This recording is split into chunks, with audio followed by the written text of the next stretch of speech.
Friends, कैसे हो? आशा करती हूँ कि अपने घर में आप अच्छे होंगे, सुरक्षित होंगे और पढ़ाई कर रहे होंगे। आज हम कक्षा 4 विषय हिंदी व्याकरण माला पाठ 4 संज्ञा पढ़ेंगे। तो स्टूडेंट, पाठ 3 में हमने शब्द और वाक्य क्या होता है वो पढ़े थे और आज पाठ 4 में संज्ञा पढ़ेंगे। इस पिक्चर में आप देख सकते हैं कुछ स्टूडेंट दिखाई दे रहे हैं और उनके आई थिंक पेरेंट्स या टीचर दिखाई दे रहे हैं। सोनम एक अच्छी लड़की है। वह लिटिल पब्लिक स्कूल में पढ़ती है। वह रोज़ाना बस द्वारा विद्यालय जाती है। उसने अपनी कक्षा में प्रथम स्थान प्राप्त किया है। उसकी इस सफलता से सभी अध्यापक व अध्यापिकाएं प्रसन्न हैं।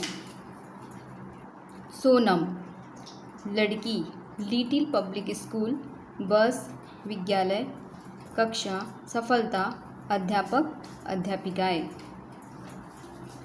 तो उपरोक्त अनुच्छेद में रंगीन शब्दों में से किसी व्यक्ति, वस्तु, स्थान अथवा भाव के नाम का बोध हो रहा है। अतः ये सभी शब्द क्या है? संज्ञा है। जैसे सोनम, सोनम किसी एक व्यक्ति, व्यक्ति का नाम है, मीन्स लड़की का नाम है।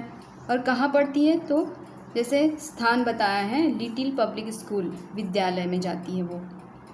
तो कौन और उसकी सफलता के लिए अध्यापक व अध्यापिकाएं प्रसन्न हैं। तो ये भी व्यक्ति दिखा रहे हैं। इसका मतलब ये सभी क्या है? संज्ञा है, संज्ञा शब्द है। इस प्रकार किसी व्यक्ति, प्राणी, वस्तु, स्थान या भाव के नाम का बोध कराने वाले शब्दों को संज्ञा कहते हैं। क्या कहते हैं? संज्ञा कहते हैं। जैसे सोनम एक लड़की थी, या किसी प्राणी का नाम, या किसी वस्तु का नाम, या किसी स्थान जैसे लिटिल पब्लिक स्कूल, या भाव के नाम का बोध कराने वाले शब्दों को क्या कहते हैं? संज्ञा कहते हैं। अब हमने पढ़ा था कि संज्ञा किसे कहते हैं। अब हम पढ़ेंगे संज्ञा के भेद। तो संज्ञा के 3 भेद होते हैं। संज्ञा के कितने भेद होते हैं? 3 भेद होते हैं। जैसे फर्स्ट व्यक्तिवाचक संज्ञा, दूसरा जातिवाचक संज्ञा और तीसरा भाववाचक संज्ञा। तो कितने भेद होते हैं? 3 भेद होते हैं। कौन कौन से? व्यक्तिवाचक संज्ञा, जातिवाचक संज्ञा और भाववाचक संज्ञा। तो पहला हम देखेंगे व्यक्तिवाचक संज्ञा क्या होती है। तो इसकी डेफिनेशन बताइए। किसी विशेष व्यक्ति, वस्तु अथवा स्थान आदि के नामों का बोध कराने वाले शब्दों को क्या कहते हैं? व्यक्तिवाचक संज्ञा कहते हैं। फिर से एक बार, किसी विशेष व्यक्ति, वस्तु अथवा स्थान आदि के नामों का बोध कराने वाले शब्दों को व्यक्तिवाचक संज्ञा कहते हैं। जैसे यहाँ पिक्चर दिया है, शाहरुख खान, ताजमहल, रामायण। तो ये क्या हो गया? किसी व्यक्ति का नाम हो गया, विशेष व्यक्ति का नाम हो गया। किसी स्थान जैसे ताजमहल, किसी स्थान, जगह का बारे में बताया है। तो किसी वस्तु, तो कोई रामायण क्या है कि एक किताब है, यानी किसी वस्तु का यहाँ पे बोध हो रहा है। तो उसे ही क्या कहते हैं? व्यक्तिवाचक संज्ञा कहते हैं। जैसे कि हमने पीछे पढ़ा था, तो उपरोक्त शब्दों में क्या था? शाहरुख खान एक विशेष व्यक्ति का नाम है, ताजमहल एक विशेष इमारत का नाम है तथा रामायण एक विशेष ग्रंथ का नाम है। ऐसे विशेष नामों को व्यक्तिवाचक संज्ञा कहा जाता है। जैसे शाहरुख खान, ताजमहल, रामायण, ये क्या है? विशेष नाम है, इसलिए इन्हें व्यक्तिवाचक संज्ञा कहा जाता है। अब दूसरा हम देखेंगे जातिवाचक संज्ञा। जातिवाचक संज्ञा क्या होती है? तो एक ही जाति या वर्ग के सभी प्राणियों, वस्तुओं अथवा स्थानों के नामों को बोध कराने वाले शब्दों को जातिवाचक संज्ञा कहते हैं। जैसे यहाँ पिक्चर बताया है, सैनिक, फल और विद्यालय।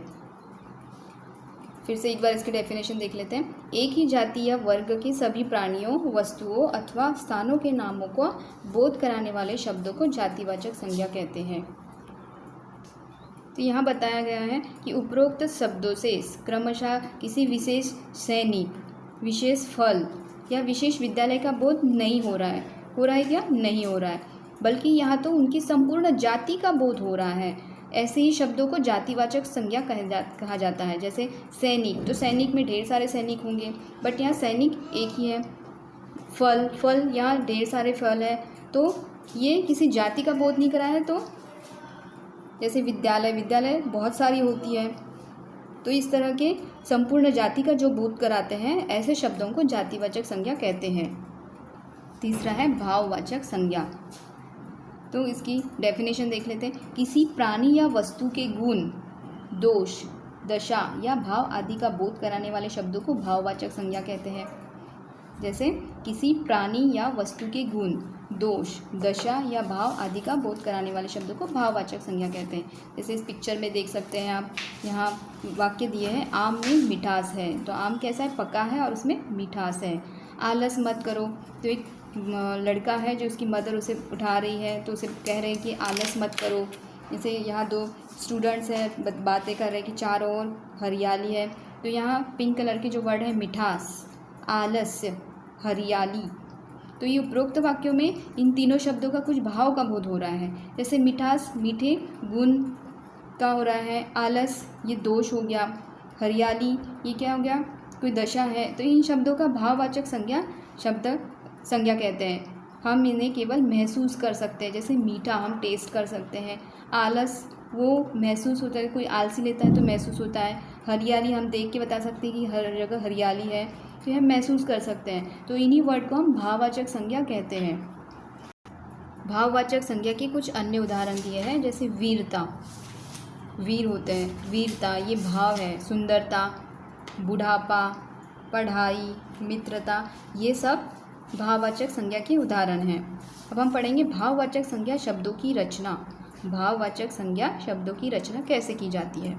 जैसे भाववाचक संज्ञाएं जातिवाचक संज्ञा, सर्वनाम, विशेषण, क्रिया तथा क्रिया विशेषण शब्दों से बनाई जाती है। भाववाचक संज्ञाएं कैसे बनाई जाती है? जैसे जातिवाचक संज्ञा सर्वनाम, विशेषण, क्रिया तथा क्रिया विशेषण शब्दों से बनाई जाती है। इसे आप ठीक से पढ़िए। जैसे जातिवाचक संज्ञाओं से भाववाचक संज्ञाएं कैसे बनाते हैं, हम पढ़ेंगे। जातिवाचक संज्ञा दी हुई है तो उसका भाववाचक संज्ञा क्या होगी ये बताया है। जैसे मित्र है जातिवाचक संज्ञा, तो उसका भाववाचक संज्ञा होगा मित्रता। गुरु है तो गुरुत्व, सेवक है तो सेवा, ईमान ईमानदारी, पशु पशुता, दास जातिवाचक संज्ञा है तो उसकी भाववाचक संज्ञा आएगी दासता। ऐसे ही दूसरा कॉलम दिया है जातिवाचक संज्ञा और भाववाचक संज्ञा का। जैसे जाति शत्रु है, शत्रु तो बहुत सारे होते हैं, बट शत्रु जाति का एक शत्रु, तो भाववाचक होगा उसका शत्रुता। चोर, चोर बहुत सारे होते हैं तो उसका भाववाचक होगा चोरी। शिक्षक ये जाति दर्शाती है, शिक्षक का होगा शिक्षा। से बच्चा बचपन, नौकर नौकरी, मानव मानवता, इस तरह के भाववाचक संज्ञाएं बनते हैं। अब हम पढ़ेंगे सर्वनाम शब्दों से भाववाचक संज्ञाएं बनाना। जैसे सर्वनाम मीन्स प्रोनाउन, तो सर्वनाम क्या होता है? प्रोनाउन होता है। जैसे आप सर्वनाम हो गया, अह, तो उसका भाववाचक संज्ञा बनेगा आपका आपा, अह का अहंकार, मम का ममत्व, अपना भाववाचक संज्ञा अपनापन। फिर है विशेषण शब्दों से भाववाचक संज्ञा किस तरह से बनाई जाती है। जैसे एडजेक्टिव होते हैं विशेषण, मीठा तो उसका भाववाचक होगा संज्ञा होगी मिठास। विशेषण है अच्छा तो उसका भाववाचक संज्ञा होगी अच्छाई। विशेषण है गरीब, भाववाचक संज्ञा होगी गरीबी। विशेषण है सरल तो उसका भाववाचक संज्ञा होगी सरलता। इसे फिर से यहाँ बताया गया है विशेषण और भाववाचक संज्ञा। जैसे आलसी तो उसका होगा भाववाचक आलस्य, गरम गर्मी, सभ्य का सभ्यता, सुंदर सुंदरता। फिर से यहाँ दूसरा कॉलम दिया है विशेषण भाववाचक संज्ञा। तो प्यासा का भाववाचक होगा प्यास, कठिन का कठिनाई, लंबा लंबाई, उदार उदारता। अब हम पढ़ेंगे क्रिया शब्दों से भाववाचक संज्ञाएं किस तरह से बनाई जाती है। जैसे क्रिया दी हुई है, वर्ब दिए हुए हैं और उसका भाववाचक संज्ञा दिया हुआ है। जैसे बैठना तो उसका भाववाचक संज्ञा होगा बैठक, सीना सिलाई, धोना धुलाई, पढ़ना पढ़ाई, दौड़ना दौड़, मिलाना मिला, उड़ना उड़ान। वैसे दूसरा कॉलम है खेलना क्रिया है तो उसका भाववाचक संज्ञा होगा खेल, गिरना गिरावट, चलना चाल, भूलना भूल, रुकना रुकावट, कमाना कमाई। और जीतना क्रिया है तो उसका भाववाचक संज्ञा होगा जीत। अब हम पढ़ेंगे क्रिया विशेषण शब्दों से भाववाचक संज्ञा किस तरह से बनाई जाती है। जैसे क्रिया विशेषण एडवर्ब होता है।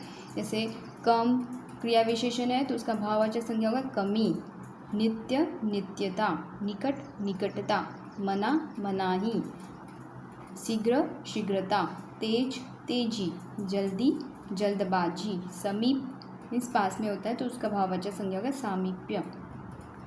अब हम इस पार्ट में क्या क्या पढ़े हैं इसको दोहरा लेते हैं। तो पहला है किसी व्यक्ति, प्राणी, वस्तु, स्थान या भाव के नाम का बोध कराने वाले शब्द को क्या कहते हैं? संज्ञा कहते हैं। दूसरा है संज्ञा के 3 भेद होते हैं। कितने भेद होते हैं? 3। कौन कौन से? व्यक्तिवाचक संज्ञा, जातिवाचक संज्ञा और भाववाचक संज्ञा। तीसरा है एक ही जाति या वर्ग के सभी प्राणियों, वस्तुओं अथवा स्थानों के नामों का बोध कराने वाले शब्द को क्या कहते हैं? जातिवाचक संज्ञा कहते हैं। जैसे किसी जाति का जैसे प्राणी, वस्तु है तो उस जाति के वर्ग को वो बताता है, उसे ही हम जातिवाचक संज्ञा कहेंगे। किसी प्राणी या वस्तु के गुण, दोष, दशा या भाव आदि का बोध कराने वाले शब्दों को भाववाचक संज्ञा कहते हैं। जैसे हमने ऊपर देखा था। भाववाचक संज्ञाएं जातिवाचक संज्ञा सर्वनाम, विशेषण, क्रिया तथा क्रिया विशेषण शब्दों से बनाई जाती है। तो ये जो भाववाचक संज्ञाएं हैं, जातिवाचक संज्ञाएं, ये किन किन चीज़ों से बनाई जाती हैं? तो सर्वनाम, विशेषण, क्रिया और क्रिया विशेषण इन शब्दों से बनाई जाती भाववाचक संज्ञाएं। तो स्टूडेंट, संज्ञा ये चैप्टर आपको बार बार रीड करना है क्योंकि इसके वर्कशीट आपको आसानी से सॉल्व कर सको। और आई होप कि ये संज्ञा चैप्टर आपको अच्छे से समझ में आया होगा। Thank you. Have a nice day.